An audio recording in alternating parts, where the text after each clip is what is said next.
She subsequently came after me and attacked me. I protected myself in an act of self-defense, and then took her to the hospital. She made some statements at the hospital that subsequently had the police come and arrest me on charges of domestic violence. I sought out the services of Attorney Steve Brodsky, who his timely intervention got statements from myself and my wife that proved that her initial facts to the police were untrue, and he presented those to the district attorney, which subsequently, within about 3 to 4 days, all charges were dropped.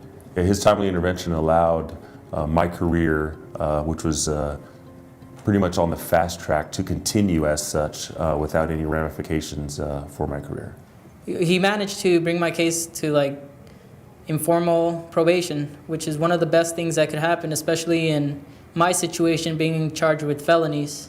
If I would have been convicted, I wouldn't be able to apply to financial aid, scholarships, and stuff like that. So I'm very glad Mr. Stephen Brodsky was able to clear this up for me, and now I'm able to apply to colleges, which I am now accepted into Humboldt State University, one of the schools I wanted to get into, thanks to Mr. Stephen Brodsky.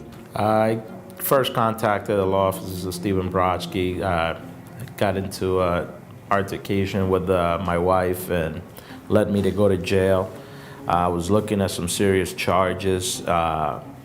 After contacting Mr. Brodsky, he reassured me that everything was going to be okay. He was going to make sure he did what he had to do to keep me out of jail. To me, it was no question for me going to jail, and I made it clear to Mr. Brodsky that I could not afford to go to jail due to the fact that I have been working on a project for the last several years that is an enormous amount of money, not only from our and our life savings, but also a lot of people that put their trust in their money on my hands. And if it wasn't for Mr. Brodsky, I'll definitely be sitting in a cell right now, and I don't think anybody else in San Diego would have gotten me the result